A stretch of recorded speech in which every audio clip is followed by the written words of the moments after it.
ஒரு 40-50 வருஷத்துக்கு முன்னாடி நல்ல சிங்கிங் டேலண்டோ, பேசுற டேலண்டோ, ஆக்டிங் டேலண்டோ, இல்ல டைரக்ஷன் டேலண்டோ இருந்தாலோ பல ப்ரொடக்ஷன் ஹவுஸோ இல்ல ஸ்டூடியோஸோ ஏறி இறங்க வேண்டியதா இருந்துச்சு. இந்த தேடுதல் போராட்டத்துல ஜெயிச்சவங்க சிலர், வீழ்ந்தவங்க பலர். ஆனா காலம் மாறிடுச்சு. 90ஸ்ல தொடங்கின சன் டிவி சப்தஸ்வரங்கள் ஒரு ப்ரோக்ராம் நடத்தினாங்க. அந்த ப்ரோக்ராம்ல நல்ல சிங்கர்ஸையும், விசுவின் அரட்டை அரங்கம் ஒரு நல்ல பட்டிமன்ற பேச்சாளர்களையும், கலைஞர் டிவியோட 4 இயக்குனர்ங்கிற ப்ரோக்ராமும் ஒரு நல்ல டைரக்டர்ஸையும், விஜய் டிவியோட கலக்க போவது யாரும், சன் டிவியோட அசத்த போவது யாரும் ஒரு நல்ல காமெடியன்ஸையும் ஆக்டர்ஸையும் உருவாக்கிச்சு. ஒரு ரியாலிட்டி ஷோ மூலமா ஒரு நல்ல டேலண்டட் பர்சனை உலகத்துக்கே அறிமுகப்படுத்த பெருமை இந்த சின்ன திரைக்கு தான் சேரும். இந்த வகையில ஒருத்தர்கிட்ட நல்ல பிசினஸ் பண்றதுக்கான ஐடியாஸ் இருக்கு, பட் இன்வெஸ்ட் பண்றதுக்கு அமௌண்ட் இல்ல, பேங்க் லோன்ஸ் இல்ல, மத்த எந்த சோர்ஸ் ட்ரை பண்ணியும் ஒர்க் அவுட் ஆகல அப்படிங்கிற ஒரு மைண்ட் செட்ல இருக்கிற ஒருத்தர் என்ன பண்ணலாம்னு யோசிச்சுட்டே நிற்கும் போது ஒரு ஷோ அனௌன்ஸ் பண்ணாங்க. அதுதான் ஷார்க் டேங்க். ஹலோ சார்க்ஸ், இன்னைக்கு என்னோட பிசினஸ் ஐடியா என்னன்னு பாத்தீங்கன்னா, பொதுவாகவே இந்தியாவில் ஒரு மிகப்பெரிய பிரச்சனை இருக்கு. அது என்னன்னு பாத்தீங்கன்னா முடி கொட்டுற பிரச்சனை. காலையில பொதுவாகவே சீப்பு வச்சு சீவிரப்ப நிறைய முடி கையில வருது. அதனாலே நிறைய பேர் வச்சிடுறாங்க. அதெல்லாம் தாண்டி ரோட்ல நடந்து போனா எல்லாம் சுந்து பிளே கிரவுண்ட் ஃப்ரீயா தானே இருக்கு, கிரிக்கெட் விளாடான்னு கேட்கிறேன். சரி, அதையும் தாண்டி வீட்டுல போய் நிம்மதியா தூங்கலான்னு பார்த்தா சின்ன பிள்ளைங்களாம் சறுக்கி விளையாடுறாங்க. முடி முன்னாடி விழுந்தா மேடு, பின்னாடி விழுந்தா பள்ளம். இந்த பிரச்சனையெல்லாம் சரி பண்ணணும்னா அமேசான் கால்ல இருந்து 18 மூலிகைகள் வச்சு புளிவெட்டி சிதறால செய்யப்பட்டதுதான் இந்த மூலிகை முருகேசன் ஹெர்பல் ஆயில். இந்த எண்ணெயை நீங்க சொட்டையில தடவினாலும் சரி, பின்னாடி விழுந்த வழுக்கையில தடவினாலும் சரி, முடி நல்லா கரு கருன்னு பொசு பொசுன்னு வளரும். நீங்க வேணா இதை ட்ரை பண்ணி பாருங்களேன் சார். மாப்பிள்ள பட்ட சாராயமே தான் இருக்கு. பட்ட சாராயம் இல்ல, ஹெர்பல் ஆயில். ஹெர்பல் ஆயிலா? சரி, என்னன்னு பார்த்து சொல்றான். தம்பி, கனாரி தம்பி, ஒண்ணு பண்ணுங்க, நீங்க போயிட்டு நாளைக்கு வாங்க, அப்புறம் பார்ப்போம். இந்த ஷோ வெறும் பிசினஸ் பீப்புளுக்கு மட்டும் இல்லாம காமன் பீப்புள் வரைக்கும் எப்படி போய் சேர்ந்துச்சு அப்படிங்கிற டீட்டெயிலா இந்த வீடியோல பார்ப்போம். ஆண்டர்பிரினர் வெர்சஸ் இன்ட்ராபிரினர், இந்த 2 கேட்டகரி பத்தியும் முதல்ல நம்ம தெரிஞ்சுப்போம். ஒரு எக்ஸாம்பிளுக்கு ஏன்னு ஒரு பர்சன் எடுத்துக்கலாம். அவருக்கு ஒரு நல்ல பிசினஸ் ஐடியா கிடைச்சிருக்கு. அவர் பூட் ஸ்டாப்னு சொல்லக்கூடிய மெத்தட்ல பிசினஸ் ஆரம்பிச்சிருக்காரு. அதாவது சிறு முதலீட்டோ பெருமுதலீட்டோ பேங்கோட சப்போர்ட் இருந்தோ இல்லாமலோ பிசினஸ் ஆரம்பிச்சிருக்காரு. ஸோ இப்படி ஸ்டார்ட் பண்ண பிசினஸ் அவரே அவர் ப்ராஃபிட்ஸ் எடுத்து அப்படியே அந்த பிசினஸை வளர்த்து அதை பெரிய லெவல் கொண்டு போனா அவர் தான் ஆண்டர்பிரினர். இப்போ இன்டர்பிரினர்னா என்னன்னு வித்தியாசத்தை பார்ப்போம். இப்போ உதாரணத்துக்கு ராமுங்கிறவர் ஒரு பிசினஸ் ஸ்டார்ட் பண்றாரு. அவர் ஸ்டார்ட் பண்ணும்போது பூட் ஸ்டார்டா தான் ஸ்டார்ட் பண்றாரு. அதே நேரத்தில் அவர் பிசினஸ் ரொம்ப நல்லா க்ரோ பண்றாரு.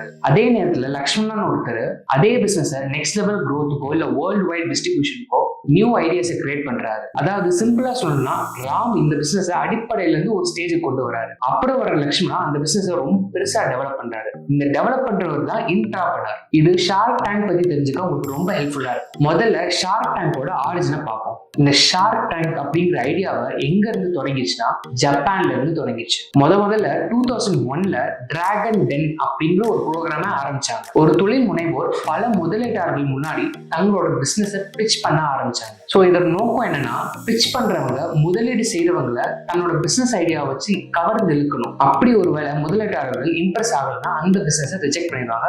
ஒருவேளை இம்ப்ரெஸ் ஆயிட்டாங்கன்னா அந்த பிசினஸ்ல இன்வெஸ்ட் பண்ணுவாங்க. ஸோ டிராகன் டென் அப்படிங்கிற ஒரு ரியாலிட்டி ஷோ 40க்கும் மேற்பட்ட நாடுகள்ல வெவ்வேறு பேர்களையோ இல்ல சிறு சிறு பேர் மாற்றங்களோட வெளியிட்டாங்க. ஸோ இதுக்கப்புறம் தான் 2009ல அமெரிக்கால டிராகன் டென் அப்படிங்கிற ஷோக்கு பதிலா ஷார்க் டேங்க் அப்படின்ற ஒரு ஷோ ஆரம்பிச்சாங்க. இதுக்கு முக்கிய காரணமா இருந்தவர் ஜேம்ஸ் மார்க் புருனெட். ஸோ இந்த ஷோ முதல்ல அமெரிக்கன் பாட்காஸ்ட் கம்பெனி ஏபிசில ஏர் செய்யப்பட்டது. இந்த மார்க் புருனெட் அவர்கள் The Apprentice, Are You Smarter Than the 5th Grader, Shark Tank ஓட creator and Survivor, The Voice, Beat Shazam, Generation Gap போன்ற America மற்றும் உலக புகழ்பெற்ற நிகழ்ச்சிகள் தயார் செஞ்சவர். ஷார்க் டேங்க் அமெரிக்கா 2014ல இருந்து 2017ல, அதாவது ஆரம்பிச்ச 4 வருஷத்துல prime time Emmy award for best reality show அப்படிங்கிற அவார்டை வாங்கினாங்க.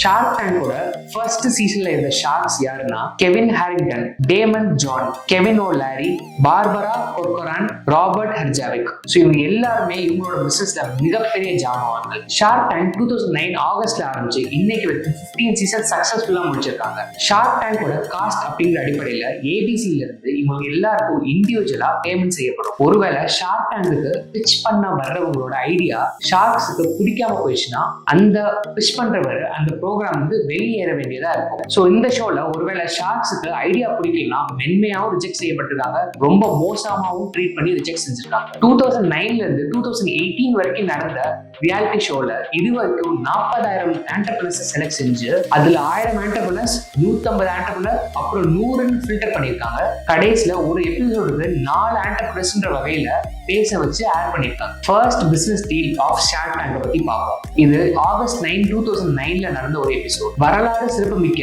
ஷார்க் டேங்க் எபிசோட் 1ல டேமன் ஜான், பார்பரா கொர்கரான் இவங்க 2 பேருமே சேர்ந்து மிஸ்டர் டோட்ஸ் பை ஃபேக்டரி அப்படிங்கிற ஒரு பை கம்பெனிக்கு $4,60,000 50% பங்கோட ஆஃபர் பண்ணியிருக்காங்க. அடுத்து எம்மி த எலிஃபென்ட் அப்படின்ற ஒரு நிறுவனம் எலிஃபென்ட் ஷேப்ல ஒரு டிவைஸ் செஞ்சு அதன் மூலமா குழந்தைங்களோட வாய் வழிய மருந்து செலுத்துற மாதிரி ஒரு ப்ராடக்டை கண்டுபிடிச்சாங்க. ஸோ இதுக்கு பார்பரா அவர்கள் $50,000க்கு 55% ஆஃப் ஸ்டேக்ஸ் வாங்கினாரு. சரி, இவ்வளவு தூரம் ஷார்க் டேங்க் யூஎஸ் பத்தி பார்த்தோம். இனிமே ஷார்க் டேங்க் இந்தியா பத்தி பார்க்கலாம். நம்ம இந்தியால ஷார்க் டேங்க் அதே பேர்ல சீசன் 1 ஹிந்தியில சோனி பிக்சர்ஸ் லைவ் முதல்ல வெளியிட்டாங்க. அது December 20th, 2021ல இருந்து 11th February 2022 வரைக்கும் ஏர் ஆச்சு. இது மொத்தமா 36 எபிசோட்ஸ் பிளே பண்ணாங்க.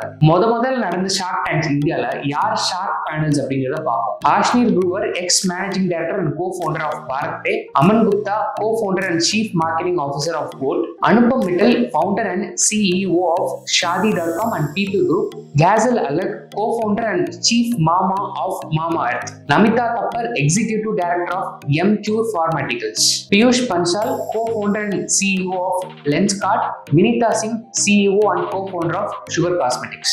இந்த சீசன் 1ல 62,000 பேர் முதற்கட்டமா தேர்வு செய்யப்பட்டாங்க. இதுல 198 பேரை செலக்ட் பண்ணாங்க.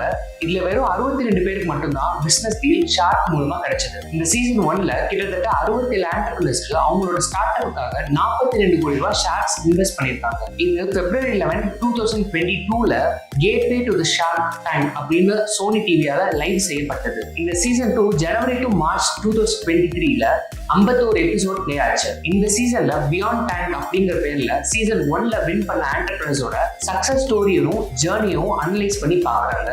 இதுல சன்ஃபாக்ஸ் டெக்னாலஜி என்ற நிறுவனத்தின் போர்ட்டபிள் இசிஜி டிவைஸ் என்ற பிசினஸ் கான்செப்ட் 1 lakhல இருந்து 40 லட்சமா ரெவென்யூவா ஜெனரேட் பண்ணிருக்காங்க. இது போக ஐசெக் ஃபிராக்ரன்ஸ் அப்படிங்கிற நிறுவனம் லோக்கல் பர்ஃபியூம்ஸ் என்ற கான்செப்ட்ல 3.5 லட்சமா இருந்த அவங்க டர்ன் ஓவரை 30 லட்சமா ரெவென்யூ ஜெனரேட் பண்ணிருக்காங்க. இது போக பியாண்ட் ஸ்நாக்ஸ் நிறுவனம் பனானா சிப் கான்செப்ட்ல 2 கோடி வரைக்கும் ரெவென்யூவை ஜெனரேட் பண்ணியிருக்காங்க. அப்புறம் சீசன் 3 இந்த சீசன் 22nd January இருந்து ஆரம்பிச்சு 31st March 2024 வரைக்கும் 52 எபிசோட் ஏர் பண்ணிருக்காங்க. ஏற்கனவே இருந்த ஷார்க்ஸை விட்டு புதுசா 6 ஷார்க்ஸை அறிமுகப்படுத்துறாங்க. அவங்க யாருன்றத ஒவ்வொன்றா பார்ப்போம். Ritesh Agarwal, founder of OYO rooms, Deepinder Goyal, founder of Zomato, Azhar Iqbal, co-founder and CEO of InShots, Radhika Gupta, MD and CEO of Edlivis MF, Varun Dua, founder and CEO of Atco, Roni Skriwala, co-founder and CEO of Upgrade. இதுக்கப்புறம் shark டேங்க்ல இருந்த சில speciality மூமெண்ட்ஸை பத்தி பார்ப்போம். ஆக்சுவலா shark டேங்க்ல வர எல்லா ஷார்க்ஸுமே 13th episode of Kaun Banega Crorepati அப்படிங்கிற ஷோல கெஸ்ட் அப்பியரன்ஸ் பண்ணியிருக்காங்க. அது போக த கபில் சர்மா ஷோலையும் கெஸ்ட் அப்பியரன்ஸ் பண்ணியிருக்காங்க. ஷார்க் டேங்க்ஸ்லேயே அதிகமான ஸ்டார்ட் அப்க்கு இன்வெஸ்ட் பண்ணவர் அமன் குப்தா. 2 டீல்ல 9.35 crores வரைக்கும் இன்வெஸ்ட் பண்ணிருக்காரு. ஷார்க் டேங்க் இந்தியா மூலமா ஹம்மர் லைஃப் ஸ்டைல் அப்படிங்கிற கம்பெனியும் அதோட ப்ராடக்ட்ஸும் ரொம்ப சக்சஸ்ஃபுல்லா அமைஞ்சிருக்கு. இது போக Skippy ice pops, Auli life style, get away, Tagz food, Revamp, Moto போன்ற கம்பெனிலாம் ஷார்க் டேங்க்கு என்டர் ஆனதுக்கு அப்புறம் நல்ல ரெவென்யூவா பார்த்துருக்காங்க. ஷார்க் டேங்க் இந்தியால பார்ட்டிசிபேட் பண்ண கம்பெனிஸ் ரிஜெக்ட் ஆனதுக்கு அப்புறம் வெளியே போய் நல்ல மார்க்கெட் ரெவென்யூவா எடுத்திருக்காங்க. அந்த கம்பெனிஸ் என்னென்னன்றதை பார்ப்போம். ஃபர்ஸ்ட் ஜப்பி electric, second moonshine meadery, third urban monkey, fourth agri tourism, fifth shades of spring. இது நம்ம கொஞ்சம் கம்பெனிஸ் மட்டும்தான் பார்த்துருக்கோம். ஆக்சுவலா அங்க பார்ட்டிசிபேட் பண்ண எல்லா கம்பெனிஸுமே அவங்களோட ரெவென்யூவை நிறைய டைம்ஸ் மல்டிப்ளை பண்ணியிருக்காங்க. ஆக்சுவலா நம்ம தமிழ்நாட்டை சேர்ந்த கணேஷ் பாலகிருஷ்ணன்றவர் ஐஐடிலையும் ஐஐஎம்லையும் படிச்சிருக்காரு. பிளாட் ஹெட்ஸ் அப்படிங்கிற ஷூ கம்பெனி ஆரம்பிச்சு நிறைய ஸ்ட்ரகிள் பண்ணியிருக்காரு. ஷார்க் டேங்க்ல பார்ட்டிசிபேட் பண்ண இவரோட எமோஷனல் பிச்சை கேட்டு நிறைய பேர் ஹார்ட்ஸ் வின் பண்ணிட்டாரு. நம்ம சென்னை சேர்ந்த வசந்த் தமிழ்ச்செல்வம் மற்றும் அவங்களோட வைஃப் நிஷா ராமசாமி இவங்க உட்டன் ஸ்கிட்ஸ் டாய் கான்செப்ட்ல ஆரிரோ அப்படிங்கிற இவங்களோட பிசினஸ் பிட்ச் பண்றாங்க. ஸோ இவங்களுக்கு மொத்தமா 50 lakhs இன்வெஸ்ட்மெண்ட் கிடைச்சது. இப்போ அவங்க நடந்த ஒரு சில கான்ட்ரவர்சிஸை பத்தி பார்ப்போம். ஷார்க் டேங்க் இந்தியா கம்ப்ளீட் டிராமாவும் கிரிஞ்ச் ஷோ அப்படின்னு நிறைய பேர் சோஷியல் மீடியால போஸ்ட் போட்டுட்டு இருக்காங்க. ஆக்சுவலா ஷார்க் டேங்க் இந்தியால நிறைய என்டர்பிரினர்ஸ் போறதுக்கு முக்கியமான காரணம் ஃபண்டிங் கிடைக்கணுன்றதுக்காக இல்ல, பதிலா இவங்களோட ப்ராடக்ட்ஸ் ஃப்ரீயா விளம்பரம் கிடைக்கும் அப்படின்ற ஒரே காரணத்துக்காக மாறிடுச்சு. நம்ம சென்னையை சேர்ந்த கார்த்திக் மணிகொண்டா அப்படிங்கிற ஒருத்தர் ஹிந்தியில சரியா பேசி பிச் பண்ண தெரியாத ஒரே காரணத்துக்காகவே ஷார்க் டேங்க் இந்தியால இருந்து வெளியேற்றப்பட்டாரு அப்படின்னு அவரோட லிங்க்டின் போஸ்ட போட்டிருக்காரு. பிக் பாஸ் ரியாலிட்டி ஷோவா இல்ல ஸ்கிரிப்டட் ஷோவா அப்படின்ற கேள்வி நிறைய மக்கள் மனசுல இருக்கு. அதே மாதிரிதான் இவங்க ஷார்க் டேங்க்ஸையும் கருதுறாங்க அப்படிங்கிறது நிறைய பேரோட எண்ணமாவும் இருக்கு. இந்த மிடில் கிளாஸ் மக்களோட மனநிலையும் HNIன்னு சொல்லப்படுற ஹை நெட்வொர்க் இண்டிவிஜுவலோட மனநிலையும் கம்பேரிசன் பண்ணி பார்ப்போம். பெரிய பெரிய கம்பெனிஸ்னாலே அது நார்த் இந்தியால மட்டும்தான் இருக்கு அப்படின்னு ஒரு எண்ணம் இருக்கு. ஒரு உதாரணத்துக்கு அதிகமா இன்வெஸ்ட்மெண்ட் பண்ணக்கூடிய இடமான டெல்லி, மும்பை, கொல்கட்டா போன்ற இடங்களை சொல்லலாம். இது ஆக்சுவலா ஓரளவுக்கு உண்மையும் கூட. ஆக்சுவலா இவங்க பிசினஸ் ரெண்டு வகையா பாக்குறாங்க. வாய்ப்பு இருக்கிற பேஸ்ல உடனடியா வியாபாரம் தொடங்கி லாபம் பார்க்கறது முதல் வகை. வியாபாரம் ஆரம்பிச்சு லாங் டேர்ம்ல லாபம் பார்க்கறது ரெண்டாவது முறை. பட் நம்ம சவுத் இந்தியால கம்ப்ளீட்டா டிஃப்ரெண்ட் மைண்ட் செட்ல இருக்காங்க. மிடில் கிளாஸ்ல பொறுத்த ஒரு சவுத் இந்தியன் கொஞ்சம் பணம் கிடைச்ச உடனே அதை gold, bonds, mutual funds, share மார்க்கெட்ல இன்வெஸ்ட் பண்ண பாக்குறாங்க. ஏன்னா அங்கதான் CAGR ஆனுவல் growth ரேட்டை ஈஸியா கண்டுபிடிக்க முடியும். ஒரு எக்ஸாம்பிளுக்கு லேண்ட 2024ல 5 லட்சத்துக்கு வாங்கணும்னு வச்சுக்கலாம். 2025ல அதே லேண்ட் 6 லட்சமா மாறிடுச்சுன்னா அவருக்கு வெறும் 30% தான் ப்ராஃபிட். நமக்கு 30% கிடைச்சது இதுவே பெரிய விஷயம் அப்படின்றது சவுத் இந்தியன்ஸோட மைண்ட் செட்டா இருக்கு. இதனாலேயே நிறைய சவுத் இந்தியன்ஸ் பெருசா பிசினஸ்ல இன்ட்ரெஸ்ட் காமிக்கிறது இல்ல, ஸ்டார்ட் பண்றதும் இல்ல. பட் இதே 5 லட்சம் ஒர்க்கிங் கேபிட்டலோட பிசினஸ் ஆரம்பிக்கிற ஒரு நார்த் இந்தியன் அது ஒரே வருஷத்துல 1 கோடி ரூபாய் டர்ன் ஓவர் பண்ண வச்சிருக்காரு. இன்னைக்கு ப்ராஃபிட் கிடைக்கலனாலும் நாளைக்கு ப்ராஃபிட் கிடைக்கும். ஸோ ஃபர்ஸ்ட் நமக்கு மார்க்கெட் ஷேர் தான் முக்கியம் அப்படின்ற ஒரு மைண்ட் செட் அவங்களுக்கு நிறைய இருக்கு. நிறைய பேர்கிட்ட பிசினஸ் பண்றதுக்கு ஐடியா இருக்கும், பட் அதுக்கான பணம் இருக்காது.